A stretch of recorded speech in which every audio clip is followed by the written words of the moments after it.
Queríamos contarles en Noticias Sustentables que este mes que estamos comenzando, 1 de abril, es un mes muy importante para nosotros, para los ciudadanos, para el mundo. Es el mes que se estableció como el Día Mundial de la Salud.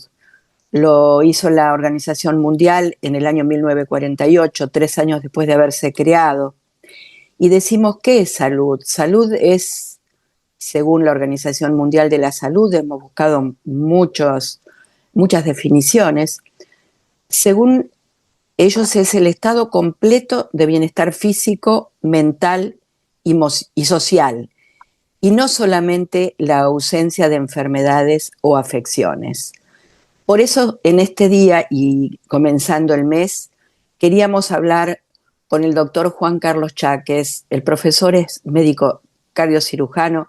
Ustedes lo conocen porque ha estado en nuestro programa, siempre lo consultamos y siempre tiene la humildad y la amabilidad de hablar con los medios y especialmente cuando nosotros lo llamamos. Él está en París, reside en París hace muchos años, eh, y queríamos, como él es investigador e inventor del echarpe cardíaco que está en vigencia, saludarlo, consultarlo y ver cómo está ese tema, si tiene la vigencia de siempre y lo que él ha adelantado en todas sus investigaciones. Doctor Juan Carlos Cháquez, le damos la bienvenida a Noticias Sustentables, nuestro programa acá en Argentina. ¿Cómo está? Queríamos saludarlo hoy. ¿Cómo está? Bien, bien. Bueno, contento de estar en comunicación con ustedes y también que puedan rendirle homenaje a la salud en el Día de la Salud Mundial, porque es muy importante que el mundo esté unido, sincronizado, que crea en las instituciones como es la Organización Mundial de la Salud, que en algunas partes lo han criticado y que algunos países se han retirado. Yo creo que el caso de Argentina, de toda esa cooperación internacional que es tan importante en salud, porque no hay que olvidarse que las epidemias no tienen fronteras y que pueden viajar y cada vez viajan más rápido.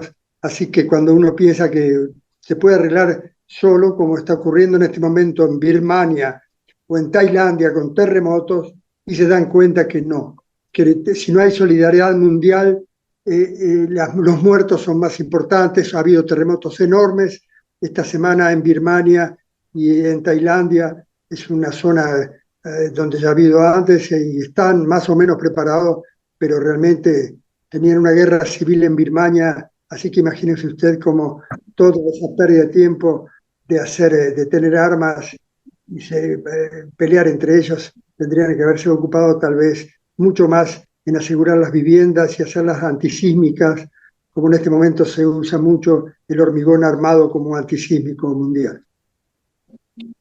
Por eso, justamente sabiendo su opinión, hemos consultado a otros médicos, pero queríamos empezar el mes consultándolo a usted.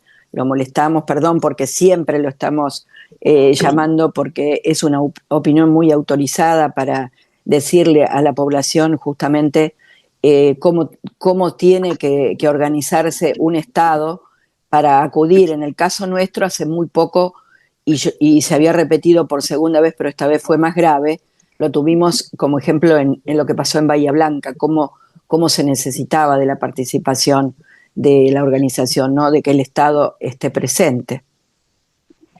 Y usted está siempre escuchando y se está informando sobre lo que pasa en nuestro país. Sí, yo también seguí los cambios climáticos son muy importantes en este momento, así que realmente hay inundaciones, hay tormentas, es incontrolable porque uno no puede predecir el futuro a nivel climático. Hay que tener reservas y hay que tener formación y sobre todo solidaridad y estar todos realmente preparados para lo que realmente puede llegar a aparecer en cualquier momento. Hablando de solidaridad, puede contarle a la audiencia todas las misiones que usted tuvo en el caso de África. ¿Sí? Hablando del tema de terremotos, mi primera realmente participación más importante fue en el año 2010 en Haití. En Haití Ajá.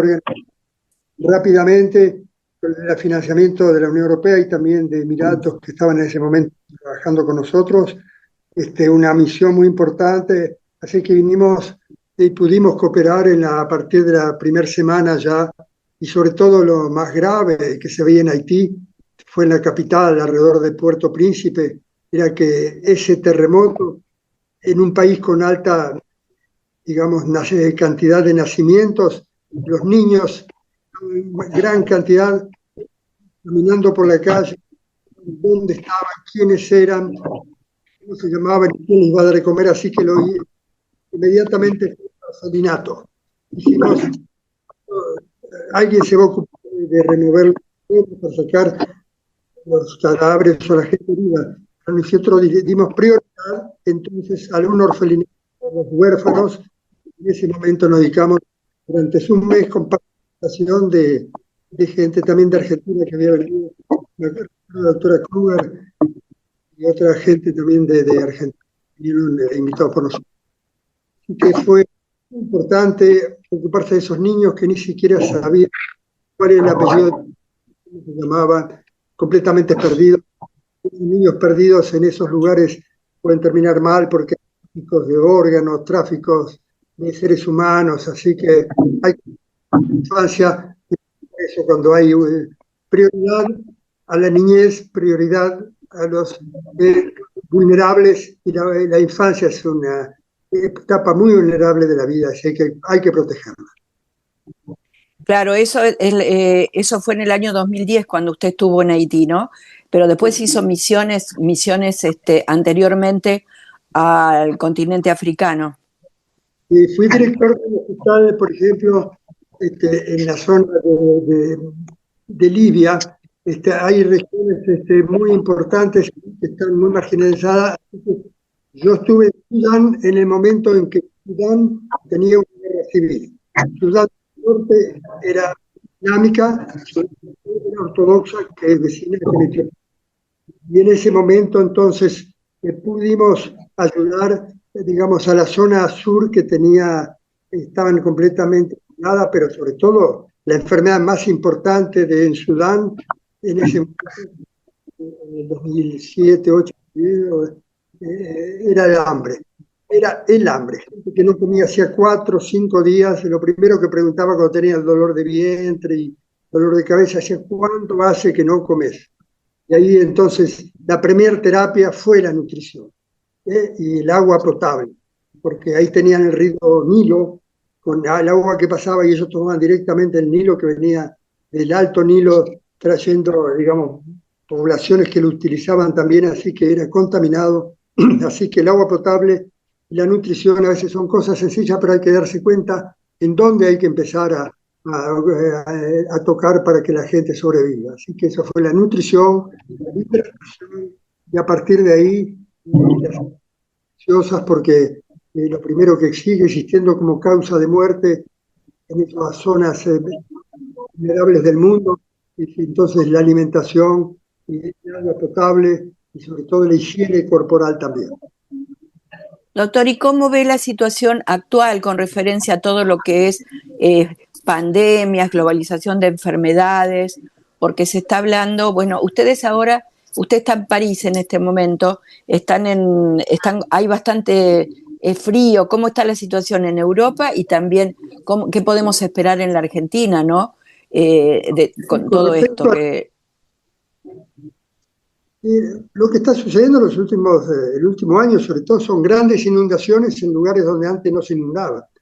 Así que eso no fueron calculadas, no se sabía cómo, digamos, cuando hay mucho tiempo de sequía, las tierras se endurecen y luego cuando empieza a llover no hay permeabilidad del suelo y entonces rebalsa. Así que hay que preparar muy bien. Yo creo que el problema del agua es lograr hacer depósitos para agua cuando hay agua, así grandes piscinas para agua potable y también para agua, digamos, para todo uso que se necesite, pero hay que preparar reservas de agua muy importante y luego la cadena de distribución, porque el agua realmente puede faltar o si no, contaminarse por esas grandes cantidades que llegan. Así que la reserva del agua y la manipulación del agua es muy importante. Así que eso es lo que hay que hacer. Y luego es tratar de tener el reflejo de subir a las zonas altas cuando empieza a llover o cuando no, si hay colinas y uno ve, sobre todo si está cerca, puede venir un tsunami al mismo tiempo, es rápidamente montar, salir de la llanura, salir del valle y empezar a hacer los animales. Cuando uno ve que los animales de tormenta empiezan a correr y se van para arriba, hay que seguirlos. El instinto de los animales es increíble, se dan cuenta que va a llover, que se va a inundar y que se pueden ahogar y suben a las partes, a las cimas y las zonas más altas. No hay que quedarse en el borde viendo el agua, qué lindo la ola que llega, no. Hay que empezar a subir las cosas de valor o digamos, de abrigo, pero también hay que buscar la zona más elevada. Doctor, como Hay que tener en vista, cardiocirujano, si llega a subir la acción, ¿dónde voy a ir yo? Y eso es lo que se trata. sí. ¿Sí? Bueno, así que como realmente es importante que nos organicemos de todos lados con la ayuda de la gente que conoce el lugar, los vaqueanos. ¿Y cómo están las últimas investigaciones que ha realizado ahí en Francia? Con referencia al echarpe cardíaco, ¿qué le podemos contar a la audiencia? ¿Qué es eso del echarpe cardíaco para el que nunca lo había escuchado anteriormente? ¿Y cómo están trabajando ahora con ese tema, si está en vigencia? Nosotros el echarpe cardíaco es una técnica que utilizamos un músculo de la espalda en los pacientes que les sirve, digamos, como cobertura, pero que no tiene una gran función muscular, y con la cirugía plástica se lo puede despegar, se hace un colgajo y luego lo transferimos sacando una costilla, como una carta en un buzón que uno mete para adentro, ponemos el músculo cerca del corazón y luego abrimos adelante y envolvemos el corazón con un músculo de la espalda. Y eso es realmente muy importante porque no solamente envolvemos para cubrir que, digamos, en la zona de infarto no se dilate y llegue más sangre o circulación, sino con una especie de masaje con un marcapasos que va a enviar al músculo y va a ser una contracción. Así que eso es, digamos, un masaje hecho por el mismo paciente, pero con un músculo de la espalda, no con la mano, y realmente a largo tiempo. Tenemos ahora 15 pacientes que los operamos hace más de 30 años y están bien, y ninguna cirugía ni ningún tratamiento de insuficiencia grave cardíaca da esos resultados. Con un costo bastante reducido porque es un músculo de la espalda que lo ponemos en otro lugar y solamente se pone un marcapaso. No es un corazón artificial, pero actúa un corazón artificial biológico. Es la biocirugía, la cirugía biológica. ¿Eso lo hacen en el Georges Pompidou, ahí en París? Ese tipo, porque es una intervención Es, enorme, ¿no? no, no, porque es una operación de cierto tiempo, Ah, pero no es muy invasiva, porque el ah, músculo es súper, es cirugía plástica, se retira, y luego se lo coloca alrededor del corazón sin parar el corazón. No se hace bomba y se para el corazón. Con circulación normal, lo colocamos delicadamente, lo cosemos con algunos puntos y luego ponemos el marcapaso. Puede tardar 3, 4 horas, pero digamos no es que el corazón está parado, que es muy profundo. La anestesia tiene que ser buena, pero no es la anestesia que se hace cuando uno cambia una válvula, hace un bypass. Eso es mucho más profunda, así que realmente tenemos la posibilidad de hacer algo con cierta seguridad y después cuando termina la operación no lo hacemos funcionar inmediatamente, dejamos 2 o 3 semanas que se pegue y que se adapte a la nueva posición del músculo y a partir de ahí el marcapaso empieza a enviar su pequeña descarga eléctrica que lo hace una especie de sístole. Copiamos lo que hace el corazón cuando envía sangre, que se llama sístole, así que ese masaje es, digamos, si el corazón está a 80 por minuto, nosotros enviamos 40 por minuto, es suficiente, siempre sincrónico con la función del corazón, ¿no? Y bueno, ya le digo, estábamos por publicar eso, más de 30 años, paciente que si hubiera sido trasplantado tendría que haber hecho inmunosupresión, tratamientos carísimos que tienen efectos secundarios de problema de inmunidad, digamos, sí. de deficiencia inmunitaria porque tienen que evitar el rechazo del nuevo corazón. Eso no pasa porque el músculo nuestro es del mismo paciente, es de la espalda que uno lo pone alrededor del corazón. Y el trabajo en otra oportunidad nos habló sobre órganos mini. ¿Cómo está ese trabajo? ¿En qué estadio en este momento? Bueno, eso es muy interesante para la investigación, sobre todo se llama organoides. Son Organoides. organoides que tienen el tamaño de un arroz, por ejemplo. Un corazón, un hígado, no completo, pero de una buena parte del hígado, es un grano de arroz o 2 granos de arroz, y eso se puede hacer con células madres del mismo paciente que se cultivan, pero se seleccionan las del hígado para hacer el hígado artificial y se lo colocan en una pequeña, digamos, matriz y se van a colonizar y van a formarse en un pequeño hígado y eso luego se puede colocar luego digamos, en el laboratorio en cajas especiales y son órganos que trabajan solos y se pueden probar medicamentos, probar antibióticos, probar, digamos, crear una enfermedad y sin ir a probar en ratas o en animales de experimentación, directamente en esos pequeños es muy útil para probar nuevos tratamientos, entonces los organoides. Eso también es muy impresionante y además estarán muy contentos la gente que está en protección animal porque no les gusta que se prueben animales, pero no hay otra cosa que hacerlo con ratas, monos, no sé qué otro tipo de animales, pero esto de los organoides evita muchísimo, como usted decía, esos temas. Está fabuloso. Se acorta el tiempo y la cantidad, por ejemplo, podemos hacer 20, 30 al mismo tiempo y lo tenemos así observándolos 2 o 3 semanas y se ven realmente bien los resultados, si se pueden, si en el pulmón también, el pequeño pulmón artificial, y se vemos que se oxigena bien, oxigena también, así que todos los órganos se pueden copiar de esa manera. Doctor, ¿qué temperatura hará ahora en estos momentos ahí en París y qué horario, qué diferencia tenemos? Tenemos 5 horas ahora, son las Ah, 6 de la tarde. perfecto, sí. Y estamos con 14 grados, pero a la noche ya está bajando 10 grados, 9, 10 grados. Estamos, digamos, acercándonos a la primavera. Y usted es de Godoy, provincia de Santa Fe. Cuéntenos un poquito algún recuerdo de Godoy. Hace media hora aproximadamente estuve leyendo una nota en una revista sobre que la escribió el doctor Jorge Carlos Rainini, que vale la pena, la quiero difundir porque quiero que la lean, hace muchos años, y ahí empieza hablando de su pueblo, de Godoy. Cuéntenos un poquito. Bueno, mi pueblo es en el límite del Arroyo del Medio, provincia de Santa Fe de un lado y Buenos Aires del otro. Así que simpático porque podíamos estar el mismo día en Buenos Aires o en Santa Fe. Los chicos teníamos ganas de ir, decimos, vamos a Buenos Aires y agarramos la bicicleta o el caballo y pasábamos en 15 minutos, pasábamos un pequeño arroyo que había, que era el Arroyo del Medio.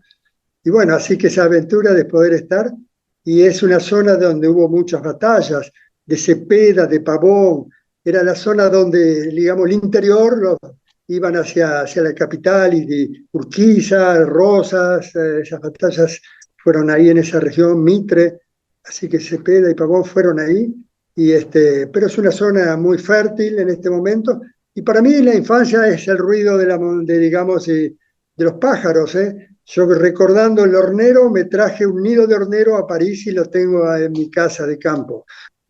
Así Qué que lindo. lo hice traer, lo tengo, yo mismo lo barnicé un poco para que no se arruine, así que tengo un hornero y le explico a mis hijos y mis nietos ahora que el pajarito está dentro, que ellos mismos lo construyen. Impresionante Claro. cómo la puerta del hornero está en el lado contrario al viento, así que no entra viento por la puerta, tiene un pequeño hall y así que mis hijos deben ser los pocos argentinos a lo mejor que conocen bien cómo es el hornero y cómo lo construyen. Pero bueno, Bien. algo debe quedar todavía de eso. Y estudió en la universidad ahí en Rosario y después se vino a Buenos Aires. Sí, yo hice claro, yo nací en Godoy hasta la edad de 5 años, viví en Godoy y luego no, la familia, como teníamos que estudiar, yo y mis hermanos también, así que fuimos a Rosario y ahí hice la escuela primaria. Empezamos en Godoy, pero luego fue en Rosario y así que primaria, secundaria y bueno, cuando empezó ya el título de médico, se empezaban las residencias universitarias, y así que yo gané un concurso para ser el residente del Hospital de Clínicas de Buenos Aires, que recién se inauguraba el Hospital San Martín. Antes estaba el Clínicas Viejo en la calle Córdoba, y en ese momento yo fui la primera promoción del Clínica Nuevo que se llamaba José de San Martín, y bueno, a partir de ahí empezó entonces ya, digamos, yo hacía docencia en la facultad, anatomía, yo había sido docente, siempre me interesó, mi padre había sido maestro y luego fue médico, así que para mí la docencia es esencial. Yo aprendí con un maestro en la casa y mi madre era farmacéutica, así que teníamos el remedio y la educación al lado. Pero bueno, eso hizo que nosotros, yo sobre todo, tuviera vocación de docente, de investigador y también de médico. Y además fue impulsor de la escuela de enfermería, o sea que las enfermeras se graduaran, ¿verdad? Exacto, la especialidad fue instrumentación quirúrgica. Había Ah, enfermeras, instrumentación. claro, pero dentro, porque utilizar que una enfermera hiciera instrumentación solamente en la sala de operación era un despropósito. Era mejor que hubiera gente dedicada a la cirugía, luego de hacer una formación de enfermera, digamos, Sí. pero y luego podían entonces, empezaban con instrumentación quirúrgica y les gustaba la cirugía, y aparte hay cosas complementarias, así que fue el Hospital de Clínicas, que era de la Universidad de Buenos Aires. A pesar de una formación, digamos, muchas le faltaban las instrumentadoras, y nosotros para operar a la noche, a las urgencias, buscábamos enfermera o alguno de los residentes también. Y yo había visto que en la Municipalidad de Buenos Aires, yo había estado un año en el Hospital Rawson, había escuelas de enfermeras, así que dije, ¿cómo puede Qué ser bien. que en la Universidad de Buenos Aires no haya escuela de instrumentadoras? Y así empezó, sigue existiendo. Fueron 50 años. Este año yo estuve, digamos, invitado para dar una conferencia en la Facultad de Medicina de Buenos Aires sobre el 50 aniversario, cuál fue toda la evolución. Apareció luego la microcirugía, las asistencias circulatorias, la terapia celular. Así que hoy en día la cirugía no se lo puede comparar, como decíamos nosotros antes, una carnicería que uno corta y Claro, cose, ¿no? Un sí. sastre. No, no, es mucho más científica, gracias a todo ese interés también de los jóvenes que quieren ver realmente y tratar de que se utilicen esa cooperación multidisciplinaria. Doctor, le agradezco infinitamente que nos atendió y que pudimos hacer este programa. Me avisan que tengo que cerrar, si no, quisiera conversar muchas cosas más con usted, pero puede ser en otro momento, si Dios quiere. Le agradezco mucho. Muchas gracias a ustedes, y para mí es un placer tener una tarde en Argentina. Un abrazo grande, muchas gracias. Muy bien, era una conversación con el doctor Juan Carlos Cháquez, médico cardiocirujano que está en Francia residiendo hace muchos años, y algunas cosas más que queríamos comentarles, pero cerramos hoy el programa y nos volvemos a encontrar en otro martes. Muchas gracias.